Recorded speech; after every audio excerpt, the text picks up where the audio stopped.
Anyway, okay, moving on. Next story. ISIS just has their last stronghold in Syria. So here we go. If we look at this map, this is the ISIS territory right here. This is all they have left.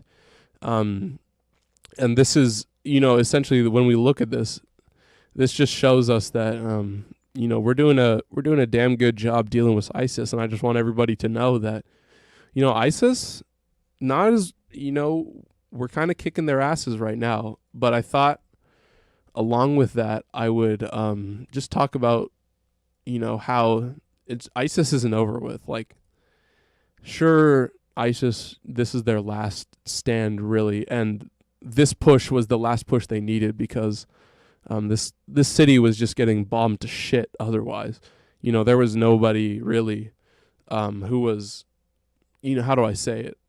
This city, it was in ruins.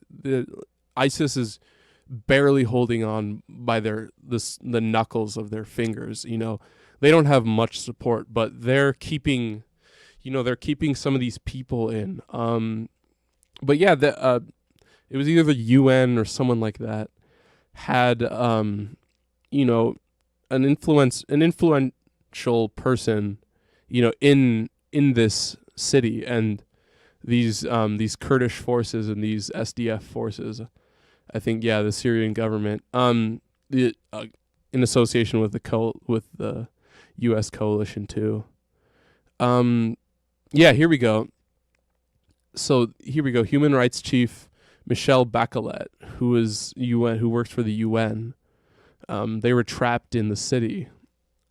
They were just getting attacked, bombarded from basically everyone, and all it took was one little push to get these people out of here. So now that this city is cleared, ISIS is fucked, essentially, is what I'm trying to say, guys. I want you all to...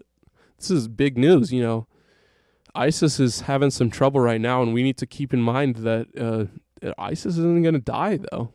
I talked about it in the last article, and I'll talk about it again. ISIS is a hate group, just like any other hate group, and so if you take them out and you take out the name, you're not taking out the whole thing. All you're doing is killing the name. There are still people out there that, hate America or whatnot, and they still want to fuck us up. But it's up to us to not just leave, not just stick our dick in, come, and then leave, but to actually have a relationship with this place. I know it's a strange analogy, but it's kind of accurate. We can't just fuck the Middle East and then leave. We got to call them back. We have to check up on them. These are one of those places. The Middle East has a lot of work to do. Iran, Iraq, all these places, Syria, their leadership, the people that live there, they all are kind of in the shits right now.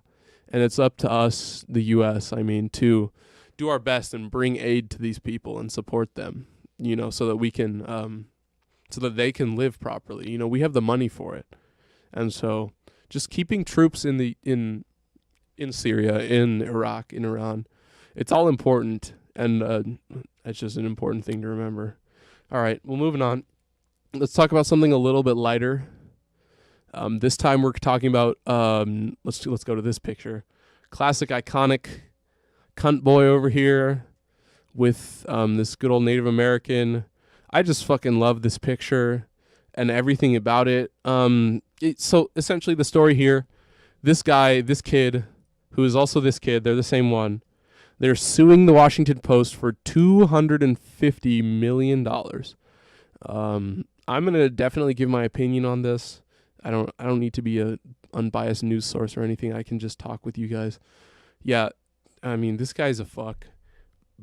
He showed up to just piss people off, and he was there for a rally. It was an anti-abortion rally, I think. But I think the story went that some black guy got mad at them. And so, you know how hate goes. You know how angry people work. When one person gets mad, everybody gets mad. And it just built up into this horrible situation. And then this guy decided to sue them for it. Okay, moving on. This is kind of it's a classic shit. This always happens. It's a big old cycle. Some kid or some person looks shitty in the news, and then they try and sue, and then one thing leads to another. It happens on both sides. Everybody does it. This is one of those classic situations. I think we can all just appreciate the stupid here and just look at Cunt Boy's face a couple more times. There we go, Cunt Boy. And moving on. Okay, let's talk about another story. Let's talk about measles. And more importantly, let's talk about anti-vaxxers. So, anti-vax movement, what is it all about? So essentially, God, I don't remember who it was, but there's some, news guy or anchor, whatever you want to call it. But essentially, this guy, he wrote a book or, he made something famous enough that a lot of people saw this story about vaccines. And actually, it was this, it was from this famous guy, and he was like, yeah, vaccines are bad. Have you ever thought about it? And then, as they do, white women, I don't want to just say white, that's a little racist, dumb women and dumb men who think that vaccines cause autism or that you can get a disease from a vaccine. They were like, oh yeah, that makes sense. Let's just not vaccinate our kids. I don't think they should get it. I think that it's going to be a problem, all this stuff. And what we end up with is that measles actually is coming back. And I picked this story mainly because, it's a step in the right direction. This is in Vancouver, so obviously not in America. And that's a big distinction to make here, is that, Canadians, I always say they're smarter Americans.